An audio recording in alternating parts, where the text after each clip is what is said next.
I would like to talk about why you were made for this. This, your life. So, on the topic of morosity and morose thinking, many of us have these kind of negative thoughts once in a while. And it can kind of go like this. Why can't things ever be easy for me? I'm always being taken for granted. It's over. Why bother? I just can't keep this up. I know they're out to get me. They're conspiring behind my back. If you've ever had a thought like any of these, even remotely, and it doesn't have to be now, it could be a long time ago, I can relate because I've had a version of these kinds of thoughts. We tend to catastrophize situations and add a lot more drama to them than the facts call for. But what I'm trying to get to today is to tell you that you were made for this. You were made for the life and for the things and even the thoughts. The troubling situations, the feelings, the things that aren't easy.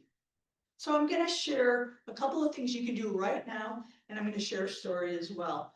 But first, let's back up and just talk about the history. How did we get here where we have these like avalanche of thoughts?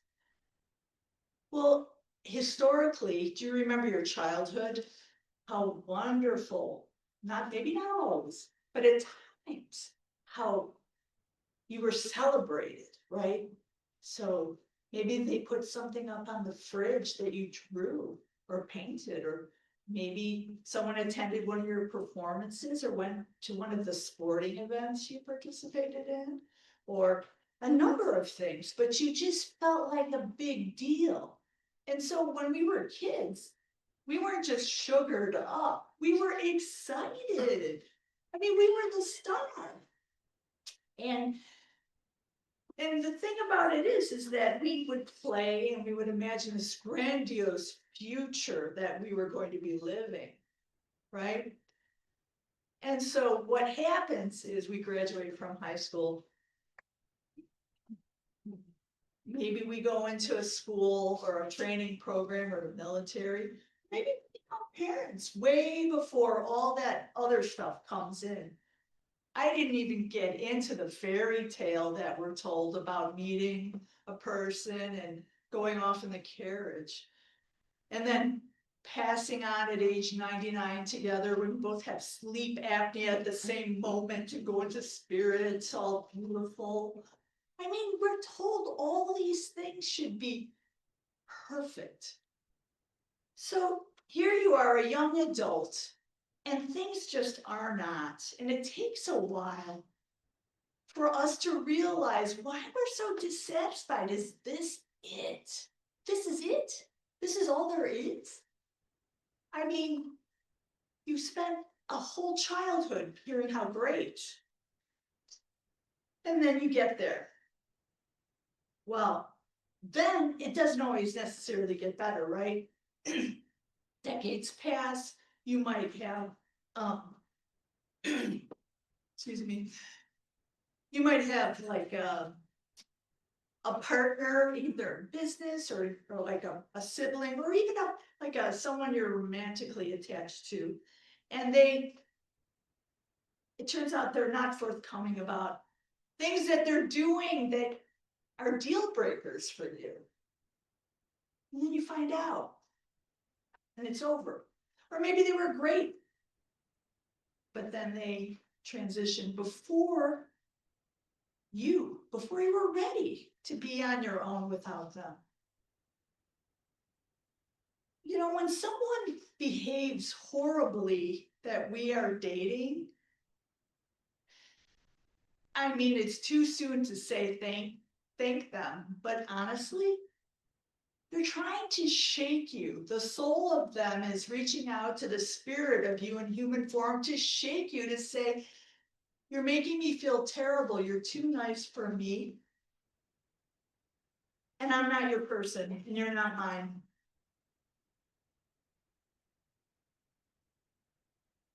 So honestly, we should thank them for all the heartbreak, temporary as it is. And when one walks out, they leave space for another to walk in. So we think things, when things end, that it's game over, but it's really game on. It's game on. I know it's going to take a minute to get there. And some of us are still waiting for that love of our life. We've got the porch light on. Hello, come on. Where are you? Ooh. And that's great. And any version of the porch light on is gonna help. All right, so instead of staying stuck, let's talk about 2 things you can do to change the situation right now today. All right, let's take an inventory like scientists, okay, of our lives. And let's get some data and some facts. Some data and some facts about what has happened to us in our life. Now, if you want, you can do this. You can actually take a pad of paper and write out, what are the things, the major events that have happened to me in my life? And that's by taking and writing them down and taking stock, you actually see what has happened in your life. That'll help you get compassion for where you are now. So that's what you want to do first. Write it all down. And at this moment, you know, you're gonna think, oh, I should have, would have, could have. Oh, and you're gonna start, but we're putting emotions to the side, giving our feelings a timeout just temporarily while we are analyzing the facts and collecting data. Okay, so you've got your paper, you're writing down what's happened to me. Have I had job changes, big projects? Did I have an injury somewhere along the way or a diagnosis that created pain that at that point started limiting my activity, and it affected me after that, and it continues on? Did I have to take a time out from my life to be a caregiver for another person or more than one person? Then you could just draw a line and put a plus sign and add all those events, all the many, many events, all different, that happened to us up. And what it equals is a huge amount of time and energy that you gave, that you set aside to deal with things.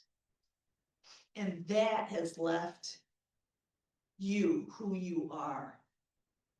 Okay?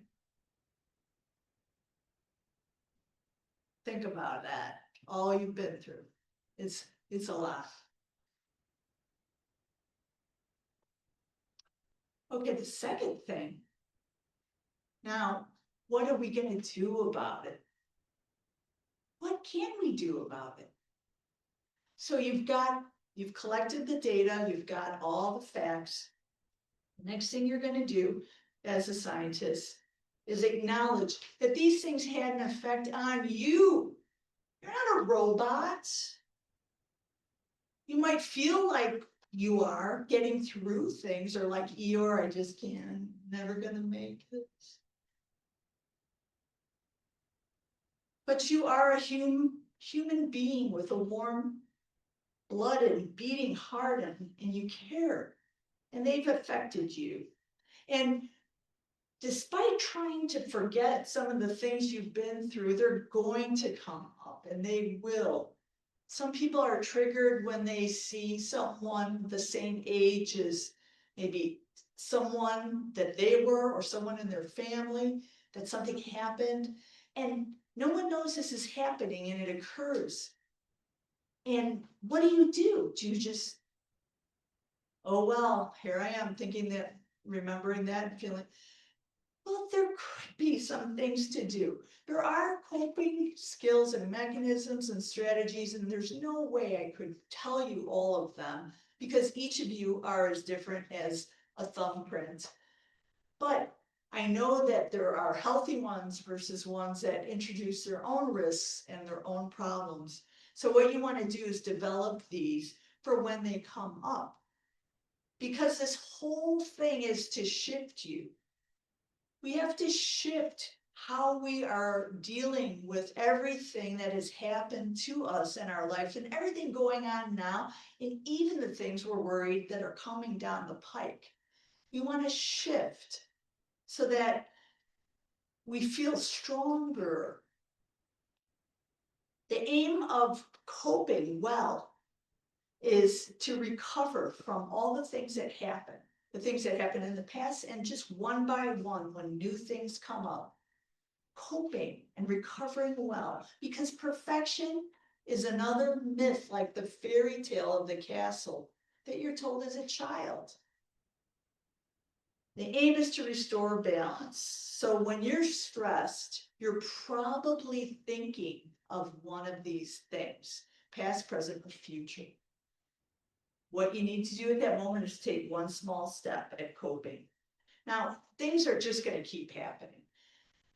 So the thought of, why do I have bad luck? It's not bad luck. It's happening to you, for you. And you think, oh, why would a bad thing happening for me? It is happening for you. It is. Think of, I've never had a flat tire. Probably some of you have.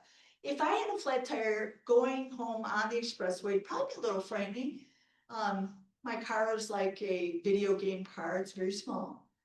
I wouldn't like to be getting a flat tire at 60 miles an hour. But when it happens, I'm going to get to the side of the road and I will figure it out.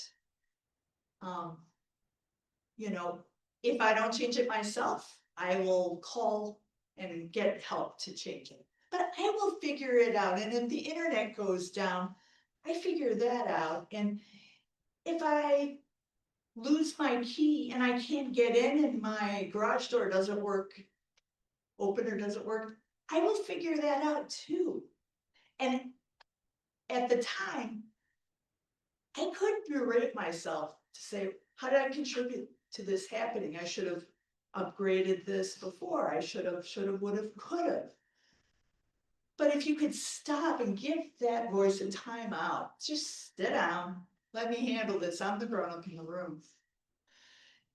Afterward, you realize, I managed that. It's done. So the steps when something happens to you that you didn't foresee and it's not great is A, step back. The first thing we want to do when something happens is to just flail. We just, oh, quick, what can I do to fix this fast? But you want to, A, step back. And this is exactly in combat what some of the top commanders do when they hear a gunshot when they're in the jungle. They wait 5 minutes before they act and they just listen and think. So when something like a gunshot in your life happens, you want to A, step back, B, self-observe. How am I doing? Is my heart rate up? Am I sweating? Am I a mess? Do I need to take a breath? Am I doing good? Am I feeling like, okay, I'm ready for this? Okay. C, ask for help. It doesn't have to be calling someone that you know that can handle a problem like this. It doesn't have to be being rescued because I don't know what to do. Rescue me. It can be asking a person for help, but it can also be asking spirit for help, asking your people who have gone into the spirit world, can you help me right now by giving me some guidance as to which tow truck to call? There's a lot of them, and I can Google them, but which is the one right now?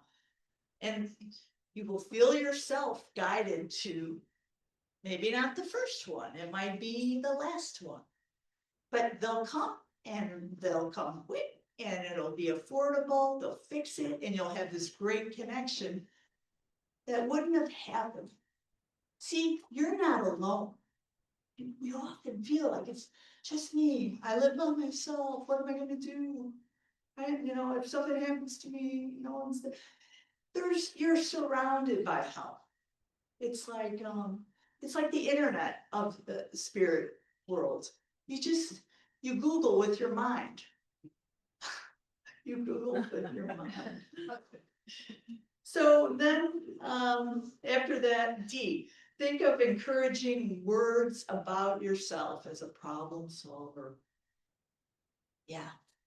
You haven't even done anything yet, right? You're just sitting there with a flat tire. And maybe it's minute 4. But if you go through these steps, it's going to go smoother. So then you think of encouraging words about yourself as a problem solver. Yep, I've never had a flat tire on the Eisenhower, but and it's dark out on the weekend. But I'm pretty sure I'm gonna call this place and they're gonna come quick. And I know I have help in spirit, and I know I'm a problem solver, and that anything I do will be the right thing, and that it will work out. I'm good at this. Now, those might not be your exact words, but it won't help to be saying, this, that, the other thing about you should have, words that you might have picked up somewhere along the way from someone you lived with, perhaps, that used to say some kinds of things to you that it's best to keep in time out. So after that, E, take action. That's it. That's it. Those are the steps when something happens to you.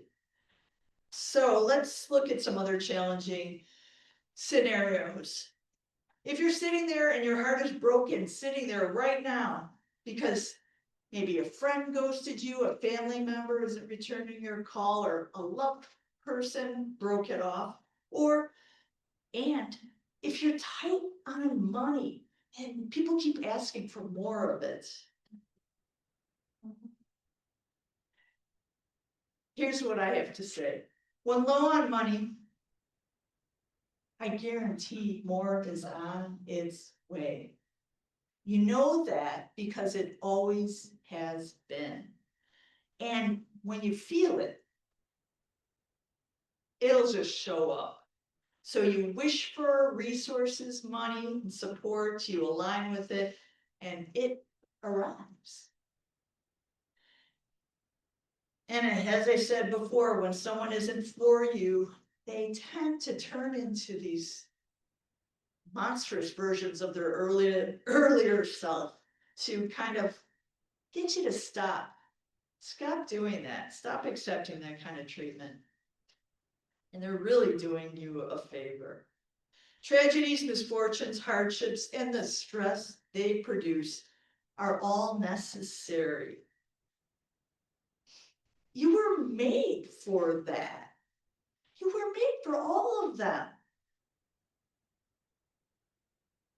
We all know the story of the pearl. Well, you are the pearl formed by the grain of sand that is irritating the oyster, but not only that, you are the oyster co-creating the pearl. And get this, you are the grain of sand. That's a lot to wrap your head around. But the truth is, irritations polish us. So keep polishing. Illness diagnosis, oh, those are hard too, aren't they? Because they require hospital visits, medicine, surgery. I can't help but tell you, you were made for them. Without suffering, there wouldn't be the joy of recovering. And also your friends and family wouldn't be able to feel glad to reconnect with you, to be able to help you in a significant way by giving you a ride home from the hospital, by bringing you something, sending you a note, emailing. Here's the big one, right? How many of you have been bedside when someone is transitioning? Any of you? A couple of you? Yeah, that's something you're not going to forget, right? That is one of the hardest and most beautiful things. Why is that? Why is the memory of a loved one or even a friend or just anyone, even someone you work with, that you're with, transitioning so clear in your memory? Why? Because time fell away. There was no time. It didn't even exist. You were 100% there in that moment.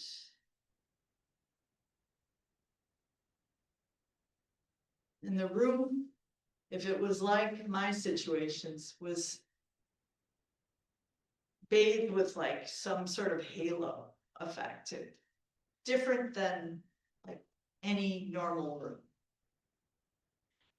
And why is it that we remember that much more than when someone did something kind for us? So I don't know about you, I was in a really bad car accident when I was a young person, and I don't remember any of it, even though I was conscious, but people came out of their house, they got me out of, and they helped me, and I went to the hospital, and I was awake the whole time. I don't have any memory of it.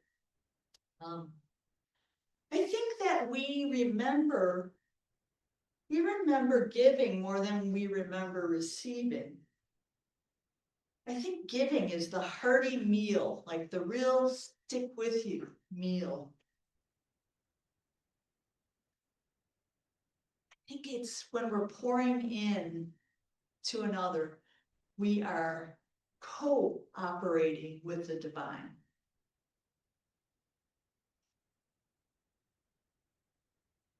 A lot about giving, but I know every March 9th, I like receiving chocolate jewel cake with vanilla buttercream frosting and cards and gifts wrapped up. I love my birthday. So it's okay to receive and like that. So if you're lost, you're worried as to how to prevent bad things from happening, not just to you, you're worried about your kids or your grandkids, or maybe today you're worried about going to a protest about immigration, that something will happen and you'll just disappear. Well, I can tell you that every worry is not going to come true, because if it did, every time we got a health screening, we would have been told we were terminal. And we've gotten a lot of those health screenings, so it's just not going to happen.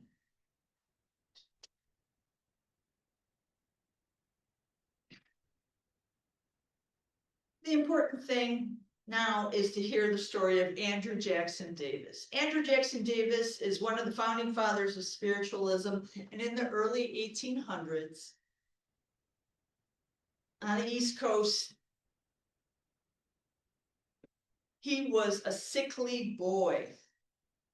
In fact, he had this gastrointestinal disorder, and he almost couldn't drink any water, and he was almost transitioning. He was getting close. He was that ill.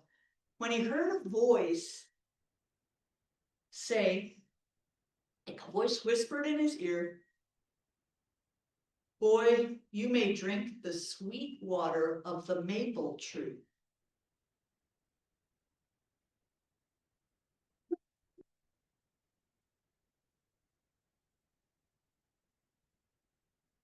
Held his mother, desperate. His mother gathered a pailful of drippings from a tapped tree and brought them to her feverish son. He drank freely and kept drinking that, and in a few weeks, his health was restored, almost back to normal. Already as a child, this person was listening. He was listening for guidance and paying attention when he heard it. 5 years later, in fact, he was at the gate of his yard coming into toward the house when he heard another voice. This voice said, "Come here, child. I want to show you my new home." And just then, the yard seemed to fill with flowers and a golden hue. He saw a cottage that almost looked like a palace. He recognized the voice was the voice of his mother. He was already at the front door of his house when a neighbor opened the door and said, "Boy, it's your mother. She's a dying." Andrew almost laughed in the neighbor's face. He had just heard his mother. But he walked into the home and he went into the bedroom, and there in the darkened room on the bed, his mother had just made her transition. He didn't feel the grief one would expect. Why? Because he had just heard her and had this picture. And he knew right then that she had found a way to come to him. So he felt rejoiceful and lucky that there was this way of communicating. Dr. Davis, a respected physician in Boston, luckily wrote down all these happenings and even had a vision about the start of spiritualism. So that's why he is part of history and more. But not without a lot of close calls and hardships that he endured. Life might happen to us, but it's also happening for us.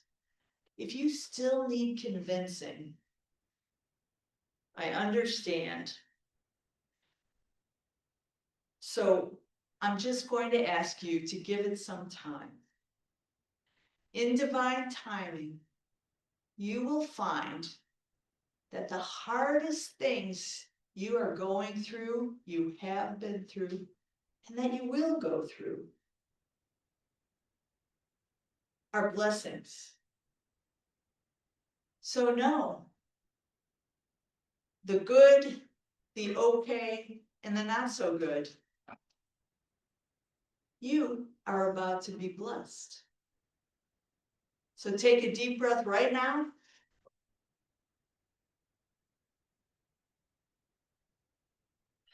And exhale, feeling fortunate for all of it.